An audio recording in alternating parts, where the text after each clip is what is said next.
नमस्कार साथियों, स्वागत करते हैं आप सभी का सीडीपी के इस ज़बरदस्त सेशन में। कैसे हैं आप सभी? आई होप कि स्वस्थ मस्त और ज़बरदस्त होंगे। सीटेट की तैयारी बेहतरीन ढंग से कर रहे होंगे। तो क्लास को स्टार्ट करते हैं। आज का अपना पहला प्रश्न है कि एक सहशिक्षा कक्षा में लड़कों के लिए एक शिक्षक की टिप्पणी है कि पुरुष बनो और लड़कियों की तरह व्यवहार मत करो। किसको बढ़ावा देगा भाई?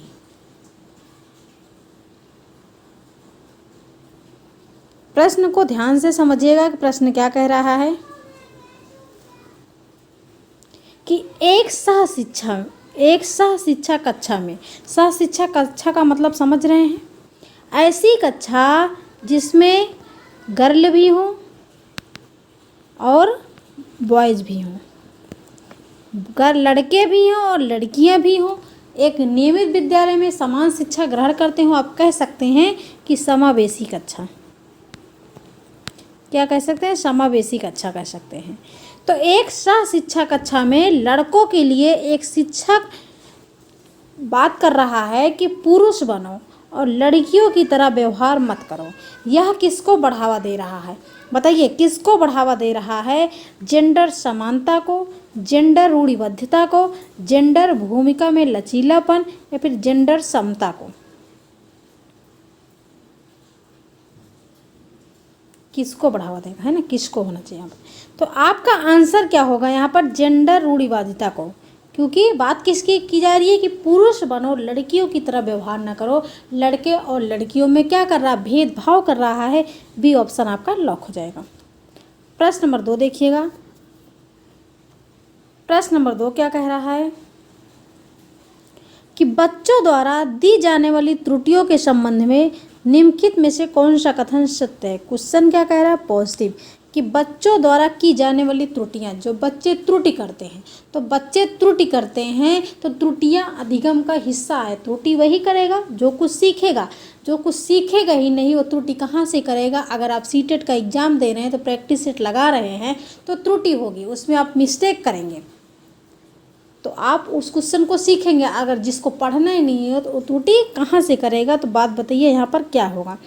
ए ऑप्शन है, एक शिक्षक को प्रत्येक त्रुटि पर ध्यान नहीं देना चाहिए, अन्यथा पाठ्यक्रम पूरा नहीं होगा। क्वेश्चन कैसा है भाई? पॉजिटिव पूछा गया है। प्रत्येक त्रुटि को सुधारने में बहुत अधिक समय लगेगा तथा एक शिक्षक के लिए थकाने वाला होगा कार्य। स्वयं बच्चों द्वारा त्रुटियों को सुधारा जा सकता है, इसलिए शिक्षक को उन्हें तुरंत ही नहीं सुधारना चाहिए। और डी ऑप्शन है, यदि एक शिक्षक कक्ष में सभी बच्चों को त्रुटियों को सुधारने योग्य नहीं है तो यह संकेत करता है कि शिक्षक शिक्षा की व्यवस्था असफल है। क्लियर? लॉक क्या होगा यहाँ पर? बताइए, लॉक क्या होगा? अगर बच्चा त्रुटि करता है और एक शिक्षक होने के नाते आप उस त्रुटि को सुधारने के योग्य नहीं हैं तो सिंपल सी बात है कि आपकी शिक्षा व्यवस्था असफल है। डी ऑप्शन आपका लॉक हो जाएगा। डी ऑप्शन लॉक हो जाएगा। प्रश्न नंबर 3, बच्चों के बारे में निम्नलिखित कथनों में से किस कथन से वाइगोस्की सहमत होते हैं? वाइगोस्की क्या कहते हैं कि बच्चों का सामाजिक विकास सामाजिक अंतःक्रिया द्वारा होता है। तो आपका यहाँ विकल्प कौन सा लॉक होगा? वाइगोस्की सहमत भाई होंगे किस कथन से? किस ऑप्शन से सहमत होंगे? ए ऑप्शन है, बच्चे तब सीखते हैं जब उनके लिए आकर्षक पुरस्कार निर्धारित किया जाए। बच्चों के चिंतन को तब समझा जा सकता है जब प्रयोगशाला में पशुओं पर प्रयोग किए जाएं। बच्चे जन्म से शैतान हैं और उन्हें दंड देकर नियंत्रित किया जा सकता है। बच्चे समवयस्कों और वयस्कों के साथ सामाजिक अंतःक्रियाओं के माध्यम से सीखते हैं। और वाइगोस्की किससे संबंध रखते हैं? सामाजिक सांस्कृतिक सिद्धांत किसने दिया? वाइगोस्की ने दिया। समाज के जितने उपकरण हैं वाइगोस्की से संबंध रखते हैं। जब आपको सामाजिक मिल जाए, अंतःक्रिया मिल जाए, तो डी ऑप्शन आपका लॉक हो जाए। क्योंकि सी ऑप्शन दंड देना निगेटिव है, पुरस्कार देना निगेटिव है, और बच्चों के चिंतन को तब समझा जा सकता है जब प्रयोगशाला में पशुओं पर प्रयोग किया जा सके। लेकिन यहाँ पर तो वाइगोस्की का सहमत पूछा गया है, इसलिए आपका बी ऑप्शन गलत हो जाएगा। थॉर्नडाइक होगा तब तो आप पशुओं को ले सकते हो, लेकिन वाइगोस्की है, इसलिए डी ऑप्शन लॉक हो जाएगा। प्रश्न नंबर 4 देखिएगा। बच्चों में जेंडर रूढ़िवादिता एवं जेंडर भूमिका अनुरूपता को कम करने के लिए निम्नलिखित में से कौन सी पद्धति प्रभावशाली है। अगर आप एक शिक्षक हैं और चाहते हैं कि लड़के और लड़कियों में भेदभाव करना कम हो जाए, तो उसके लिए आप क्या करेंगे। आप चाहते हैं कि सारे एक समान हो जाएं और लड़के और लड़कियों में भेदभाव कम हो जाए, तो उसके लिए आप क्या करेंगे बताइए। ए ऑप्शन है जेंडर पृथक खेल समूह बनाएंगे, गर्ल अलग और बॉयज अलग को समूह बनाएंगे। क्या पॉजिटिव है? बिल्कुल नहीं है। जेंडर पृथक बैठने की व्यवस्था करेंगे, लड़के अलग बैठेंगे लड़कियां अलग बैठेंगे। क्या ये पॉजिटिव है? नहीं है। जेंडर पक्षपात के बारे में परिचर्चा करेंगे या फिर जेंडर विशिष्ट भूमिकाओं को महत्व देंगे। यहाँ पर क्या होगा, सी ऑप्शन लॉक होगा या फिर डी ऑप्शन लॉक होगा? क्या लॉक होगा? देखिए यहाँ पर क्या है, जेंडर विशिष्ट भूमिकाओं। विशिष्ट का मतलब किसी एक को, वो चाहे बॉय होगा या फिर आपका गर्ल होगा, ठीक है, बॉय होगा या फिर गर्ल होगा, किसी एक को महत्व देने की बात की जा रही है। तो अगर आप किसी एक को महत्व देंगे तो क्या जेंडर रूढ़िवादिता कम होगा, भेदभाव कम होगा? नहीं होगा।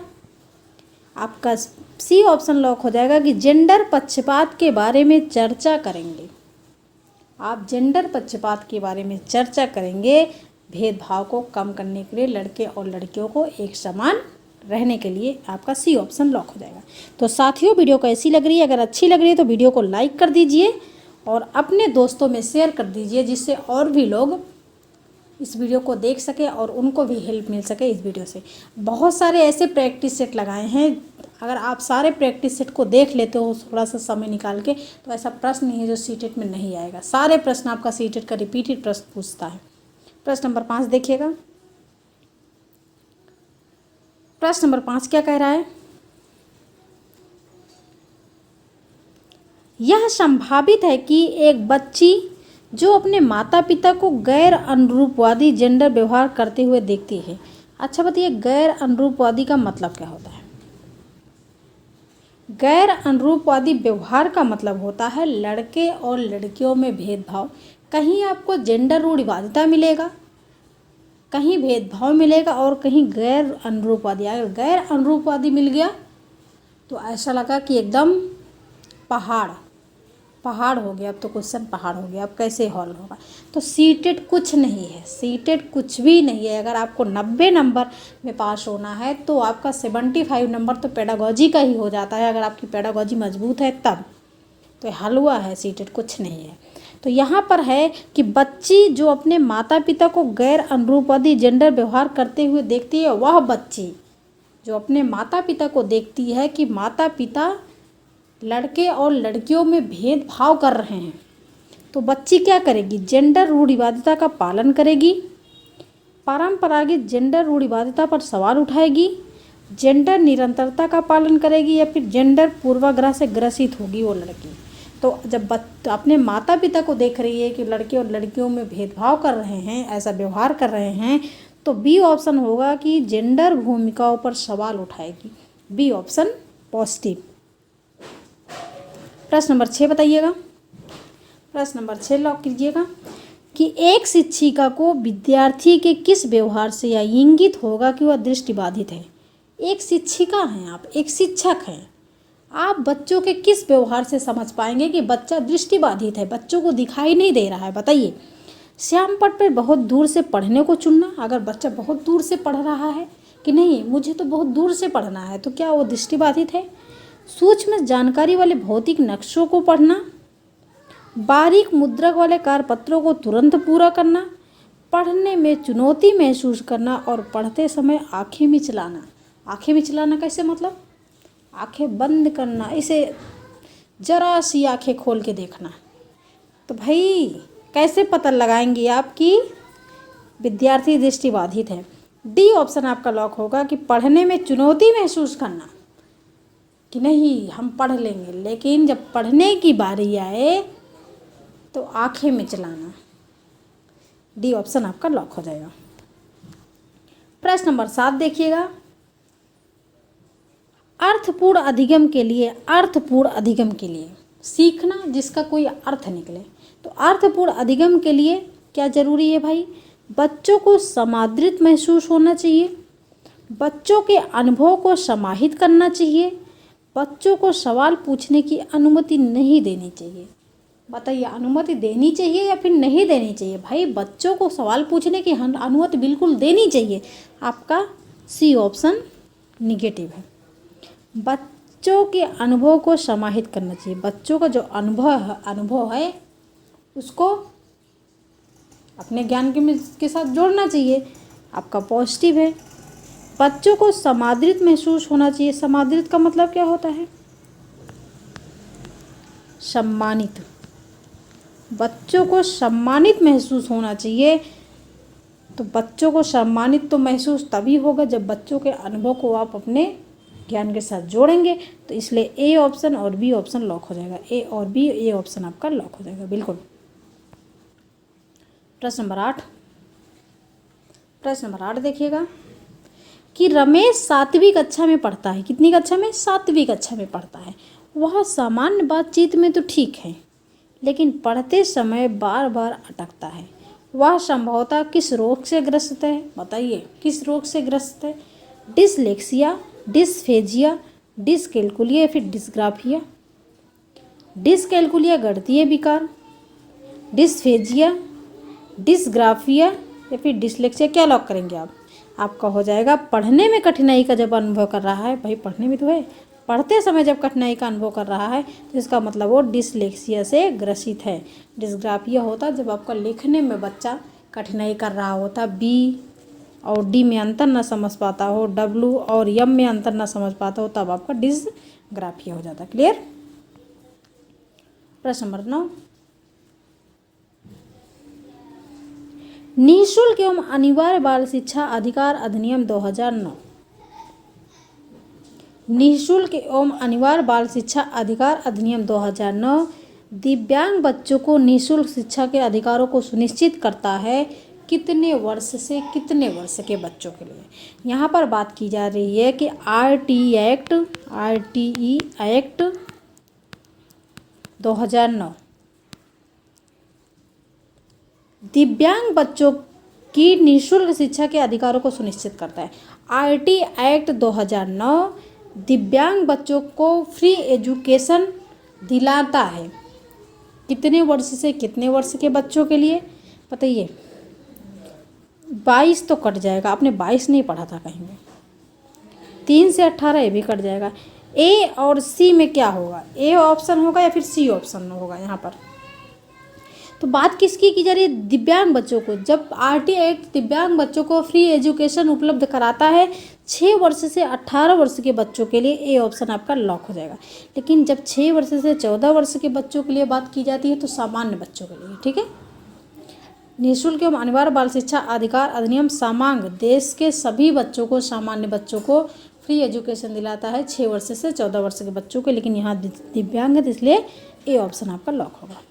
प्रश्न नंबर 10 देखिएगा। निम्नलिखित में से अधिगम संबंधी कौन सा कथन सही नहीं है? क्वेश्चन निगेटिव आंसर करिएगा, निगेटिव। अधिगम संबंधी कौन सा कथन सही नहीं है? इसे उचित वातावरण चाहिए। अगर आप कुछ सीख रहे होते हैं तो उसके लिए आपको उचित वातावरण चाहिए, बिल्कुल ठीक है। परिपक्वता का इससे कोई संबंध नहीं है। सहायक सामग्री अधिगम में मदद करती है।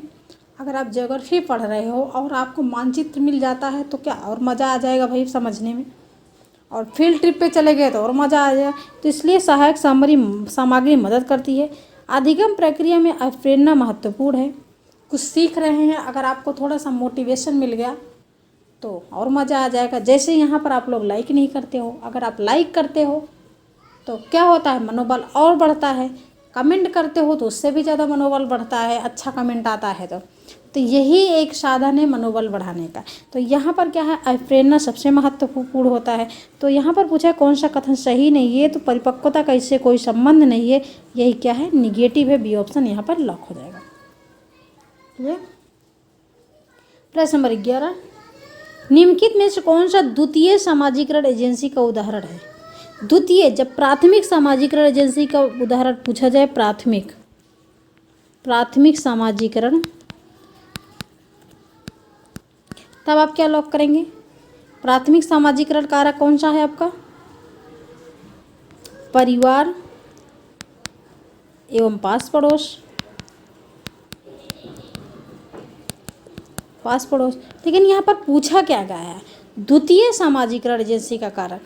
यहाँ पर आपका क्या मिल रहा है? पास पड़ोस, परिवार, तो इसलिए आपका B option, C option, D option cut जाएगा, ए ऑप्शन लॉक हो जाएगा कि द्वितीय सामाजिकरण एजेंसी का उदाहरण है विद्यालय और मीडिया, पत्र पत्रिकाएं, ये सभी आपके द्वितीय। प्रश्न नंबर 12 देखिएगा कि प्रगतिशील शिक्षा में बच्चों को किस तरह देखा जाता है? प्रगतिशील शिक्षा में बच्चों को किस तरह देखा जाता है? निष्क्रिय अनुकारकों के रूप में, सक्रिय अन्वेषकों के रूप में, खाली स्लेटों के रूप में, छोटे वयस्कों के रूप में। जब शिक्षा प्रगतिशील है तो बच्चा क्या होगा? सक्रिय अन्वेषकों के रूप में, सक्रिय खोज के रूप में बच्चा क्या करता है? खोज करता है। इसलिए बी ऑप्शन आपका लॉक हो जाएगा। प्रश्न नंबर 13 देखिएगा कि निम्नलिखित में कौन सा बच्चों में अधिगम में सुधार करने की सबसे अधिक उपयुक्त है? बच्चों के अधिगम में सुधार करने के लिए सबसे अधिक उपयुक्त क्या है? नियमित मूल्यांकन परीक्षा आयोजित की जानी चाहिए। अगर नियमित मूल्यांकन, डेली आप मूल्यांकन परीक्षा आयोजित करें, क्या बच्चों के अधिगम में सुधार हो सकता है? शिक्षक को विभिन्न उदाहरणों और चित्रों का उपयोग करके विषय की व्याख्या करना। व्याख्या क्या होता है? आपके रटने पर बल देता है, तो क्या आप अधिगम में सुधार होगा? कक्षा में सभी प्रकार की शिक्षण सामग्री होनी चाहिए। अगर बहुत सारी शिक्षण सामग्री है, जब बच्चा रुचि ही नहीं ले रहा है उसमें, तो क्या अधिगम में सुधार होगा? लेकिन शिक्षक को वास्तविक जीवन स्थितियों में बच्चों को एक दूसरे के साथ बातचीत करने में मदद करना, ये क्या हो जाएगा? अधिगम में सुधार हो सकता है। इसलिए डी ऑप्शन आपका लॉक हो जाएगा। बच्चों को तो चाहिए भैया परस्पर अंतरक्रिया, एक दूसरे बातचीत करना, कितना मज़ा आता है। डी ऑप्शन लॉक हो जाएगा। प्रश्न नंबर 14 कि निम्नलिखित में कौन सी प्रथाएं सार्थक अधिगम को बढ़ावा देती हैं? सार्थक अधिगम की बात की जा रही है। शारीरिक दंड क्या होता है? दंड से क्या सार्थक अधिगम हो सकता है? दंड तो आपका निगेटिव होता है, दंड आपका गया। सहयोगात्मक अधिगम पर्यावरण, साथी सहयोगी के द्वारा पॉजिटिव है। सतत एवं समग्र मूल्यांकन, सतत और संपूर्ण मूल्यांकन, ये भी क्या पॉजिटिव है भाई, सार्थक अधिगम को बढ़ावा दे सकता है। निरंतर तुलनात्मक मूल्यांकन, अगर हम निरंतर लगातार तुलनात्मक मूल्यांकन कर रहे हैं, किसी को ज़्यादा नंबर किसी को कम नंबर, तो क्या वो सार्थक अधिगम को बढ़ावा दे सकता है? बिल्कुल नहीं दे सकता है। इससे बच्चा हतोत्साहित होगा। तो दूसरा और तीसरा आपका लॉक हो जाएगा, डी ऑप्शन लॉक हो जाएगा। प्रश्न नंबर 15 देखिएगा, वेरी इंपॉर्टेंट क्वेश्चन। एक समावेशी कक्षा में शिक्षक को क्या करना चाहिए? कक्षा कैसी है? समावेशी है, जिसमें लड़के लड़कियां, दिव्यांग बच्चे, विकलांग बच्चे, विभिन्न पृष्ठभूमि के बच्चे एक नियमित विद्यालय में समान शिक्षा, बिना भेदभाव की शिक्षा ग्रहण कर रहे हैं, वो है समावेशी शिक्षा। आप एक शब्द में कह सकते हैं कि बिना भेदभाव की शिक्षा, जिसमें सभी बच्चे हों। तो एक जब सभी बच्चे बैठे हैं कक्षा में, तो शिक्षक को क्या करना चाहिए? केवल प्रतिभाशाली एवं योग्य बच्चों पर ध्यान देना चाहिए, क्योंकि समावेशी की कक्षा में प्रतिभाशाली भी बच्चा होगा और पिछड़ा बच्चा भी होगा, दिव्यांग बच्चा भी होगा और आपका सामान्य बच्चा भी होगा। तो किस पर ध्यान देना चाहिए? विश्वास करना चाहिए कि प्रत्येक बच्चे में अपनी योग्यता एवं आसक्ति के अनुसार सीखने की क्षमता होती है। आसक्त का मतलब क्या होता है? जो विकलांग बच्चे होते हैं, आसक्त अधिगमकर्ताओं के प्रति दया एवं सहानुभूति का भाव प्रदर्शित करना चाहिए, कि जो बेचारे आसक्त बच्चे हैं, विकलांग बच्चे, उनके प्रति आप सहानुभूति दिखाओ, सिंपैथी दिखाओ। बच्चों को अपाहिज बच्चा, मंदबुद्धि बच्चा आदि के रूप में वर्गीकृत करना चाहिए। जो बच्चा अपाहिज है उसको अलग बैठाना चाहिए, जो बच्चा मंदबुद्धि का है उसको अलग बैठाना चाहिए। अलगाव क्या होता है? वर्गीकृत क्या होता है? गलत होता है आपका। सहानुभूति दिखाना गलत है भाई। बच्चों में केवल क्या है आपका? निगेटिव होता है कि केवल प्रतिभाशाली और योग्य बच्चों में पर ध्यान देना, ये भी क्या निगेटिव है। लेकिन आपका बी ऑप्शन लॉक हो जाएगा कि शिक्षक को विश्वास करना चाहिए कि प्रत्येक बच्चे में अपनी योग्यताओं एवं शक्ति के अनुसार सीखने की क्षमता होती है। Clear, B option lock. प्रश्न नंबर 16 देखिएगा। प्रश्न नंबर 16, आप लोग लाइक नहीं करते हो, क्लास को देख लेते हो बट लाइक नहीं करते हो, और अगला वीडियो तब देखता है वो देखता है कि लाइक कितना है, लाइक को देखकर लोग वीडियो देखते हैं, है ना।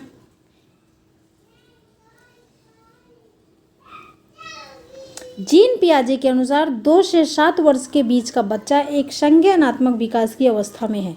जीन पियाजे के अनुसार 2 से 7 वर्ष के बीच का बच्चा जीन पियाजे के किस स्टेज पे है? First stage, second stage, third stage या फिर फोर्थ स्टेज?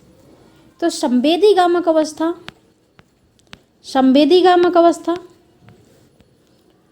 ये पहली स्टेज है जीन पियाजे का, है ना, 0 से 2 वर्ष। और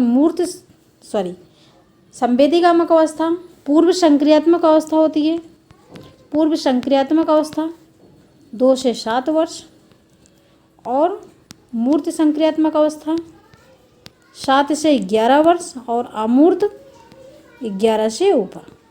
ठीक है, 11 से ऊपर। और यहाँ पर बात किसकी की जा रही है?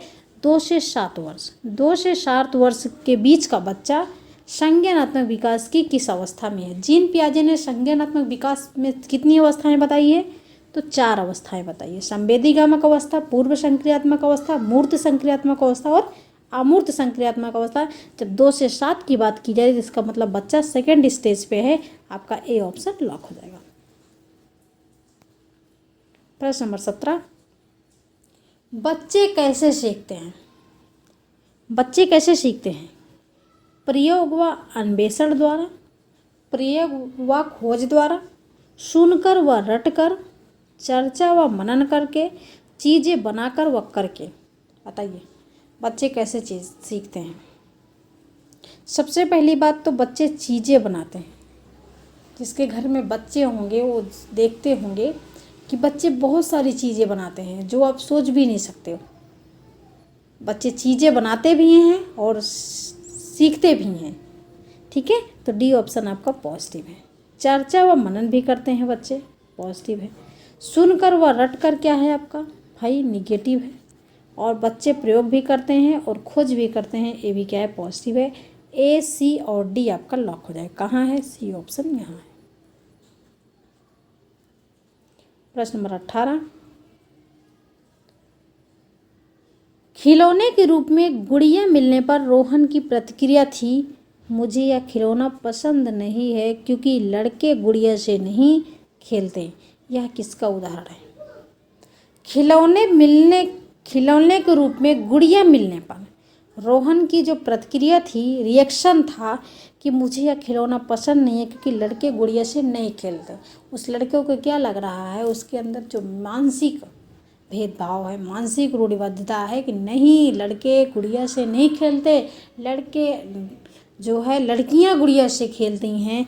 तो यहाँ पर यह किसका उदाहरण है भाई? जेंडर प्रासंगिकता का, जेंडर भेदभाव का, जेंडर रूढ़िवादिता का, जेंडर स्थिरता का। तो आपका सी ऑप्शन हो जाएगा, जेंडर रूढ़िवादिता का सी ऑप्शन लॉक हो जाएगा। क्लियर। प्रश्न नंबर 19 लगाइएगा। हावर्ड गार्डनर के सिद्धांत में बुद्धि वाले व्यक्ति वनस्पतियों और अलग अलग जीवों को पहचानते हैं और मौसम को लेकर उनकी अच्छी समझ होती है। तो भाई मौसम को लेकर अच्छी समझ जिसकी होती है और वनस्पतियों को, जो अलग अलग जीवों को पहचानते हैं, उनके पास कैसी बुद्धि होगी? कैसी बुद्धि होगी? जो इन सारी चीज़ों में अलगाव भी कर लेते हैं, समझ भी होती है। क्या अंतर्वैयक्तिक है, अंतःवैयक्तिक बुद्धि है, भाषाई बुद्धि है, फिर प्राकृतिक बुद्धि है? देखो भाषाई बुद्धि तो आपके लेखक, जो लेखक हो गए, कवि हो गए, है ना। अंतःवैयक्तिक जो स्वयं अपने बारे में सोचते हैं, स्वयं के बारे में सोचते हैं, स्वयं के बारे में सोचते हैं, स्वयं के बारे में लिखते हैं। जैसे आप कह सकते हैं जो दर्शन शास्त्री होते हैं। और अंतर्वैयक्तिक हो जो दूसरों के बारे में सोचते हैं, दूसरों के मनोभाव को समझते हैं।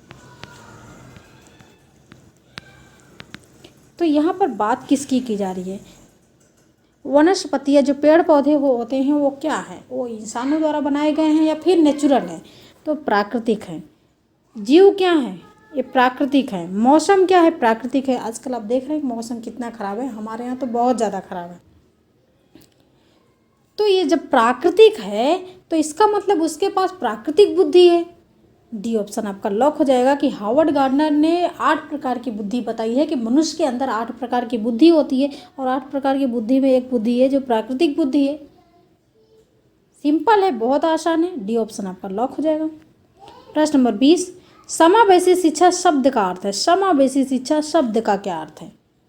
समावेशी शिक्षा शब्द का अर्थ क्या है? बिना भेदभाव की शिक्षा, जिसमें सामान्य बच्चों के साथ साथ विशिष्ट बच्चा भी शिक्षा ग्रहण करता हो।